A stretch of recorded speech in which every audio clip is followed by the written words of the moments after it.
Hello, everybody, and welcome to your favorite show, Rasslin and Racin, brought to you by Greenville Sports Media, Ardensburg and Grill in Central South Carolina, also Beef and Rib in Westminster, South Carolina, Pepsi Cola, of course, and we also want to mention Furman and Wake Forest is part of our group of sponsors. We love everybody that sponsors us.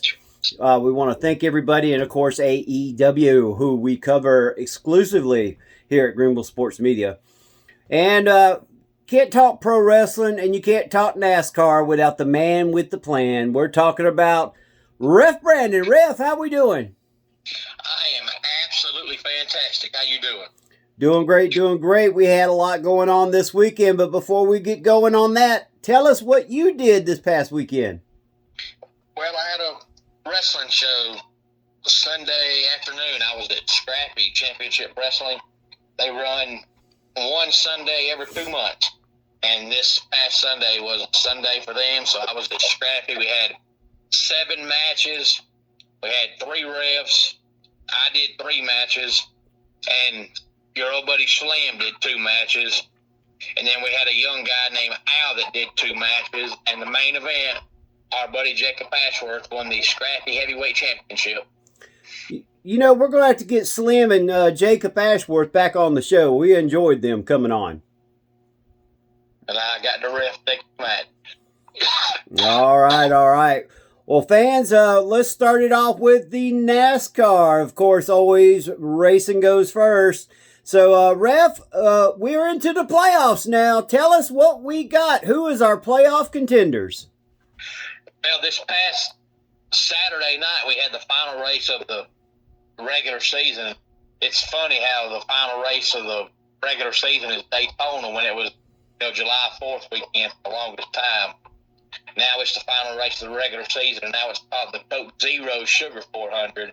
And Ryan Blaney won that, so he now has 2 wins on the season. So with him winning, we didn't get a new winner. So we have 16 drivers in the playoffs, and 14 are in on wins, and then there's 2 that got in without scoring a victory, and that was Alex Bowman and Tyler Reddick.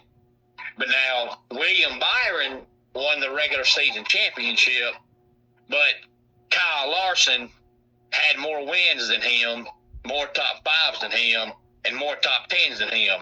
So when the playoffs start this Sunday at Darlington, Kyle Larson and William Byron have the same amount of points, and then Denny Hamlin's 3 points behind them.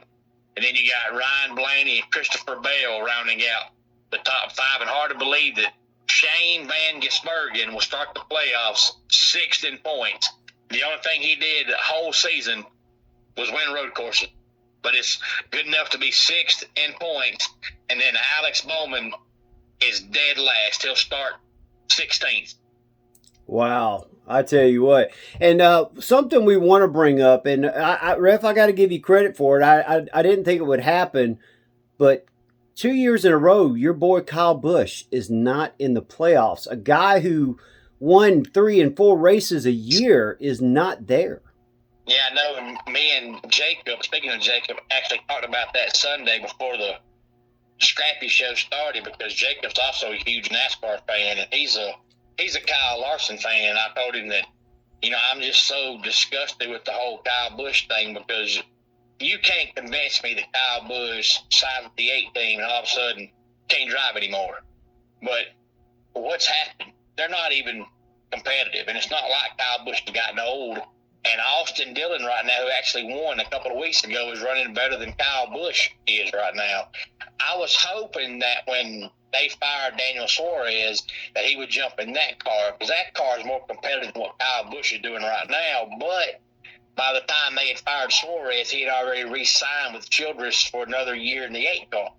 But maybe he thinks that, Gibbs don't have an opening, and since Hendrick was his very first team and Hendrick fired him, he's not going to bring him back. So maybe he feels like the 8 car is better than being with Front Row. And maybe he thinks it's better than being with Trackhouse. I don't know, but it just sucks that he was, one of the best, not the best drivers in NASCAR, 15 years, and now he can't sniff a top 10. Well, I mean, not just win, but can't even get a top 10. yeah, I mean, the thing about it also, I mean, he seemed to be in some accidents or around where every accident was. I don't know how many DNFs he had this year. And I think that's also the reason why first and second has got such a discrepancy is, you know, Byron was in more wrecks than Larson. So I think that's probably the only reason why he, even though he won the regular season, he didn't get the points taken care of. But anyway, let's go to our next thing. Who you got in the playoffs leaving in the first round, Ref, out of all those that we got just mentioned? Well, after the first 3 races, when they eliminate 4 drivers, I say it's going to be Alex Bowman because he just can't find a way to win a race. I think he'll be out. I think Josh Berry will be out. I think Austin Cindric will be out. And I think Shane Van Gisbergen will be out. And I can agree with you on that one. All right, so now that we got that, let's go to the next round. Who you think you got going there? In the second round, I think we'll see Tyler Reddick go out. You'll see Bubba Wallace get put out. You'll see Shane Briscoe get put out. And you'll see William Byron get put out. The only one that I'm going to disagree with you, I think Reddick will somehow get into the next round, but I think that's where he goes away. So who you got going into the next? Well, I put it this way. The Final Four, to me, the last race, the Final Four is going to be Christopher Bell, Denny Hamlin, Ryan Blaney, and Kyle Larson. One of those 4 will be the 4 at the last race that wins the championship. All right, folks, there you heard it. Ref Brandon has given us his NASCAR picks. So, Ref, let's get into AEW. I tell you what, Ref, this was a great show this past weekend. Another A, maybe not an A+. There was a couple matches that just kind of left you kind of, just... And you know what? Even the 0 hour was actually pretty good. But, I just want us to kind of run through this and get your thoughts on it. We're not going to go into really the 0 hour too much, other than the fact that we saw Jet Speed and Michael Okua versus Ricochet and GOA. And, of course, Ricochet and Leo and Kane defeated Speedball and Knight and Okua by pinfall. Okua had a great hometown crowd cheer for him, but it just was not enough. There was some pretty nasty hits in that also. Of course, I know this match you was definitely watching. If I know you, that was the Harley, Statlander, Amita, and Willow versus the Triangle of Madness and Bane. And Ref, your team did not win. Bane was just dominant in this match. I don't understand why they ain't putting her up against Monet, because she's beating everybody.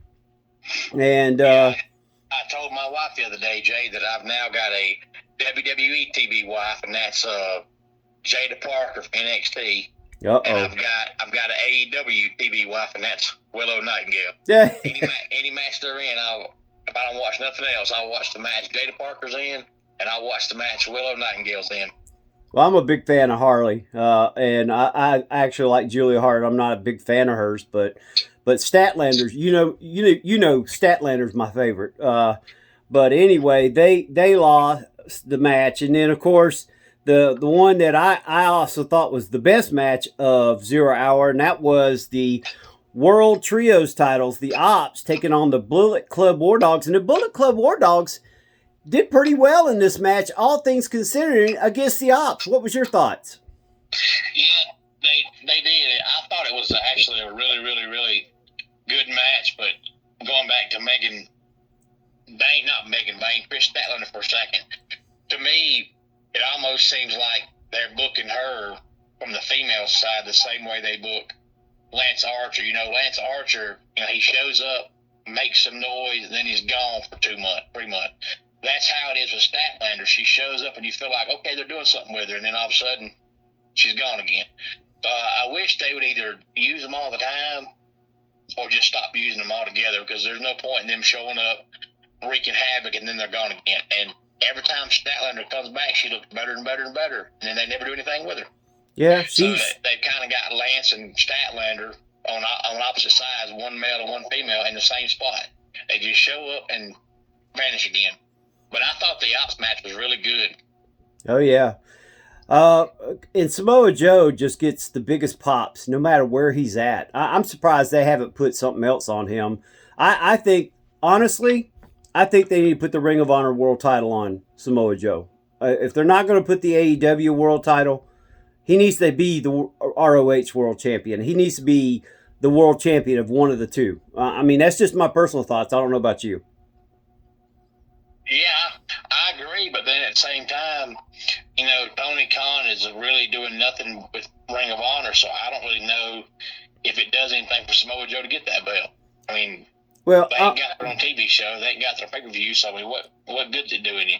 Well, rumors are that they will be getting a Max show, but, I haven't heard no more than the rumor.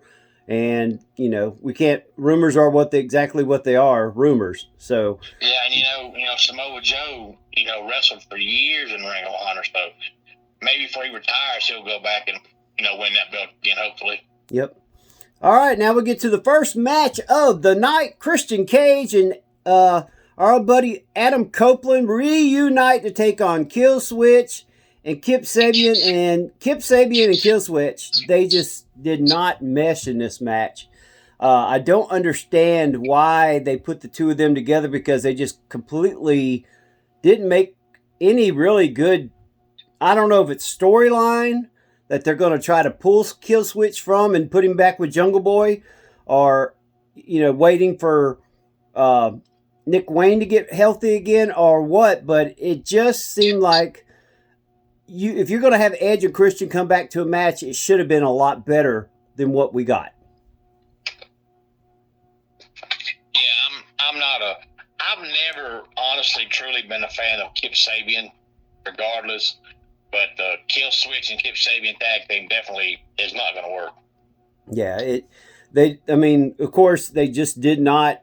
The crowd was more into calling Kill Switch Luchasaurus, and that was about the only great thing that I saw out of the two. And of course, Christian and Adam Copeland did a great job and basically carried both of the other guys. So that match was crazy.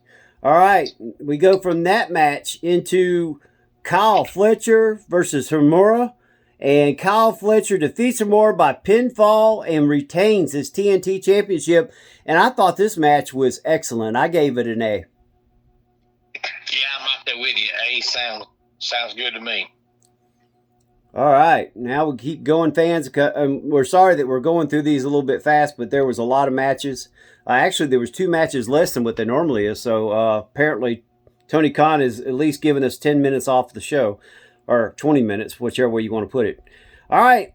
Mercedes Moné took on Alex Windsor, Persona, and Bozilla. And folks, I, on the YouTube channel, picked Bozilla to win this because I actually watch a little of the CMLL.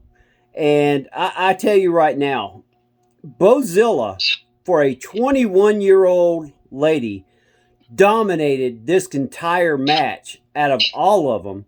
And honestly, Ref, I think she should have been the champion, but they let Moné. Moné did great. She escaped out of the match, but the one person that made the most noise was Bozilla. And we're talking about, everybody is talking about this particular star.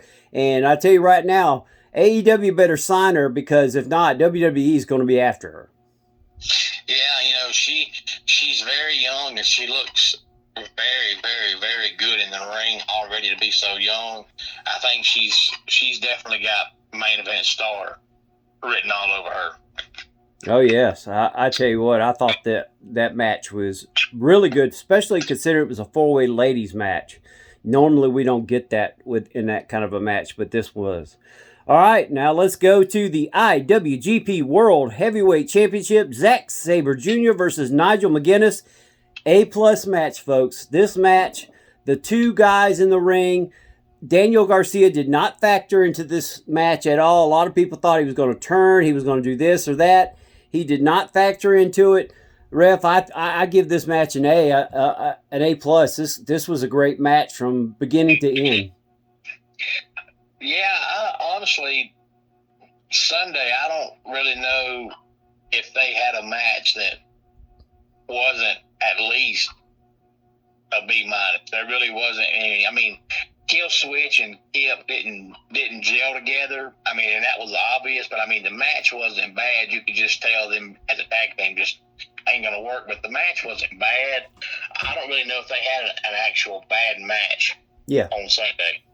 I agree with you. I didn't see any bad matches. There was just a lot of miscommunication in a couple of them, and it caused the match to look bad because the fans were really hot. I mean, this crowd was hot, really hot. I mean, you got to give it to the fans there. They really came in and gave every match energy, and you usually don't get that, especially in some of the matches where people are like, I don't think so.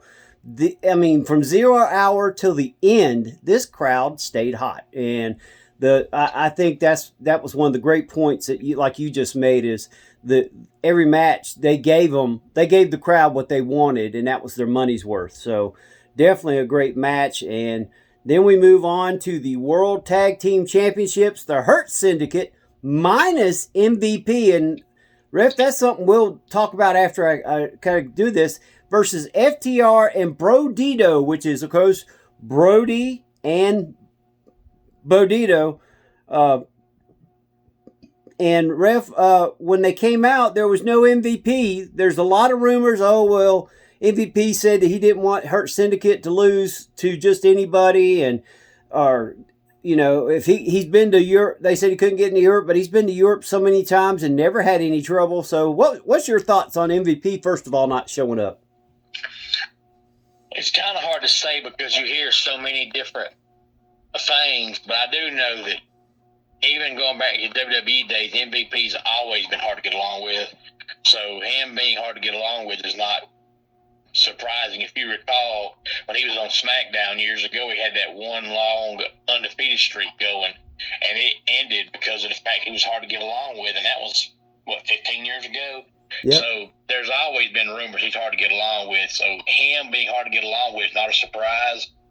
But I do know that at one time he had changed his religion to Islam. So maybe that had something to do with him not going Sunday. I really don't know. But there's no telling. But I hate to see Bobby Lashley and Shelton Benjamin get a bad reputation because MVP, you can't get along with it. Yeah. Well, I haven't seen anything where they haven't got along with him, but I don't know what the whole thing was. I've heard, like we said, rumors of, they wanted to lose to, either 3 different teams, and this was one that they didn't want to lose to. They said the original plan was supposed to be just a regular tag team match, Hurt Syndicate versus FTR, but MVP said they wasn't going to lose the belt, so they added a third team so they could lose the belts without being pinned. But that way they wouldn't look bad.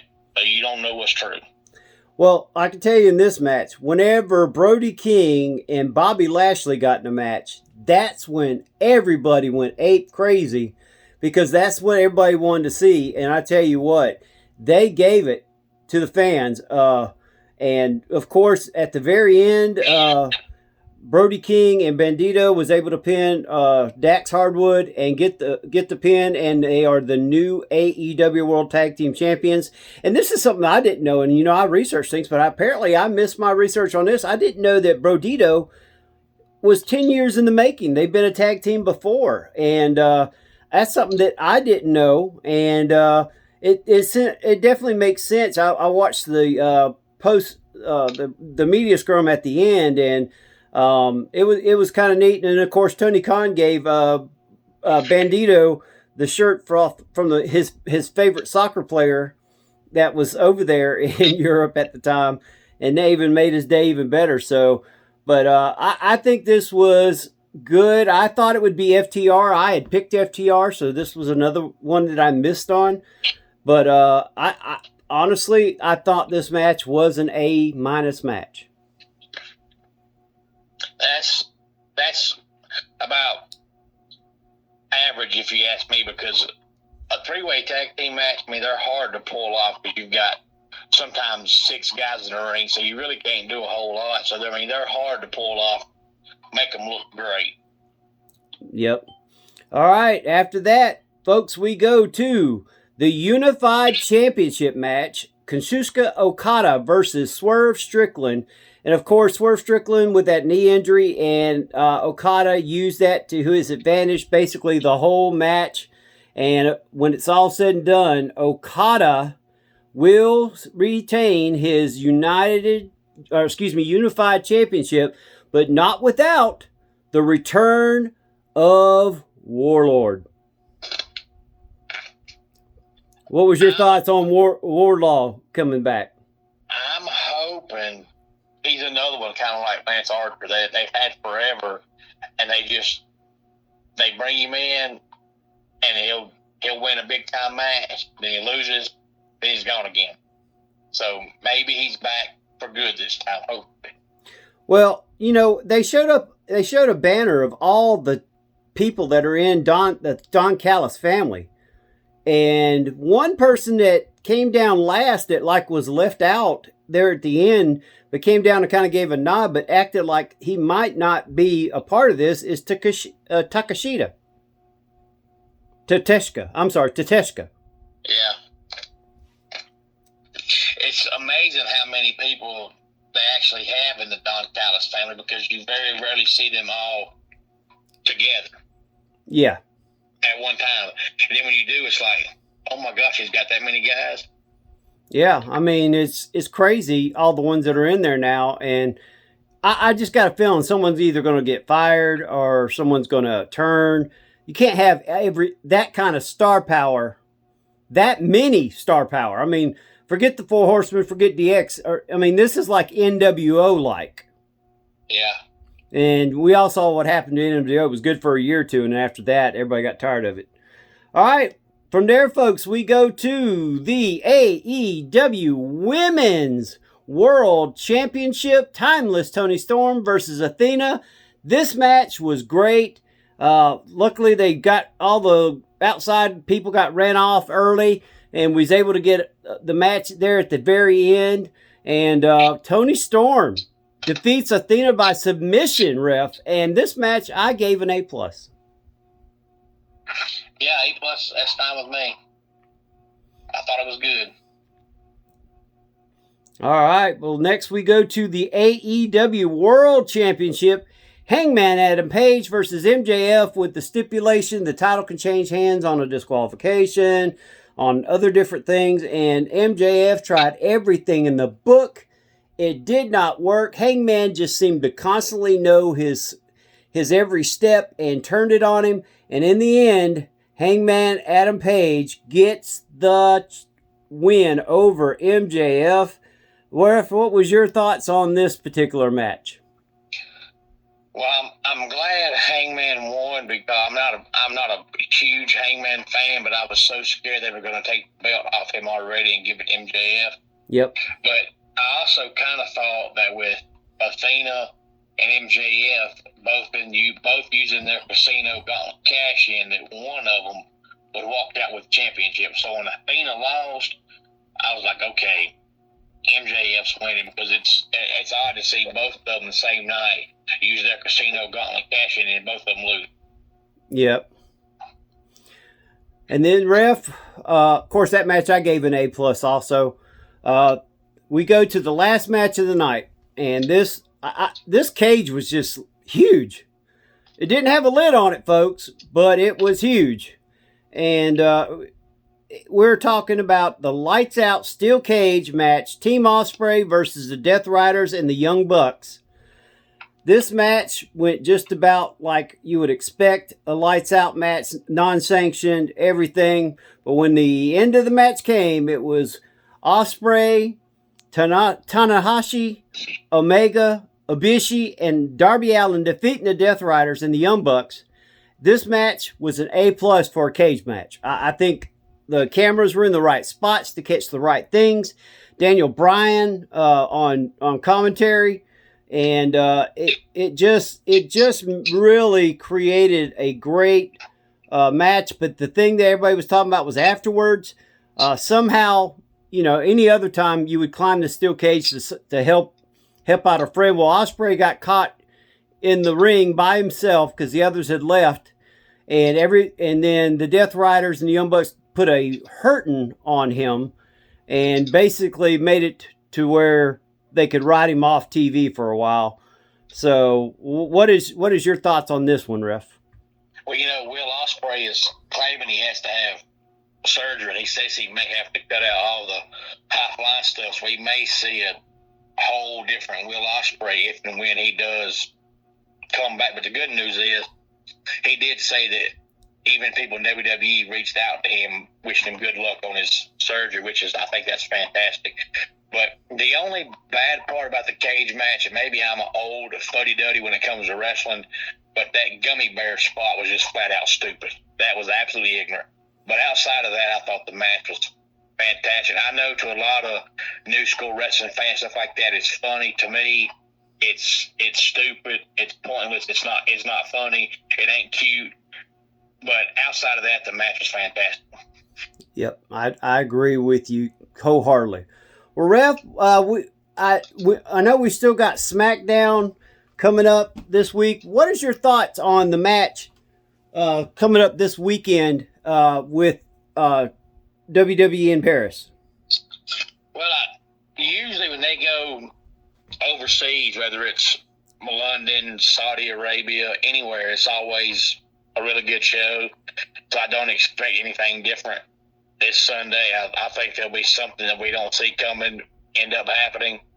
And hopefully it does really good, because this is going to be the last PLE on Peacock. Starting next month, they all go to ESPN. Yeah. So this will be the last free PLE that you get to watch. But I think it'll be really, really good. We also had NXT's PLE this past Sunday, but they say that NXT's PLEs are going to stay on Peacock, but WWE's are going to ESPN. I'd have thought NXT was too, but they say that's staying on Peacock. Hopefully that'll help NXT continue to grow.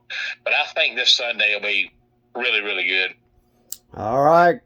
Well, folks, there you have it. Me and Ref was able to break down a little bit of NASCAR. Ref, the race coming this weekend, who you got?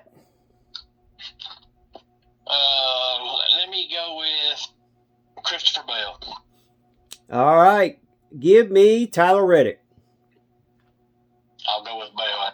And Bell, I'll stick with Larson, because Larson was my pick back in February before it started, but it wouldn't surprise me at all to see Christopher Bell win the champion. All right, folks. Well, there you heard it. Ref, tell them where you're going to be at this weekend. Nowhere. Sitting my fat butt on my couch watching football. I had a show, but they canceled it. So now I'm watching college football Saturday, and I'm watching college football Sunday. So I'll be on my couch this weekend. All right. Well, there you go, folks. And always catch Ref Brandon at Ref Brandon and the Todd family on YouTube each and every day. Go by, subscribe, make sure you comment, make sure you give a like. If you got questions for him, put it on there. He loves for you to give him ideas for his top 10 every Wednesday. Most time he has it in advance, but hey, if you put it in, he'll work it in for you. And folks, just make sure you go out and support Ref Brandon at these independent wrestling shows also. These guys are out there giving their all, trying to make it to the next level. And or some of them have already been to the next level and come down and help out the younger guys. Go out and support your local independent wrestling. All right, folks. Of course, we're brought to you by Greenville Sports Media. We're brought to you by Arden's Burger Grill in Central South Carolina. Go by on Wednesday is Wing Wednesday. You can't beat it. $10.99 gets you wings, fries, and a drink plus tax. All right, then also Arden's Burger Grill's other business is Beef and Rib in Westminster, South Carolina. Go by and see Angie. Meat and 3, the best burgers you can eat. Angie and her team will take care of you. Go by, see them. Also brought to you by Pepsi Cola, Cheerwine, and of course, we want to thank everybody at Greenville Sports Media. This has been your Rasslin and Racing for the week of 8/26. Thanks, everybody.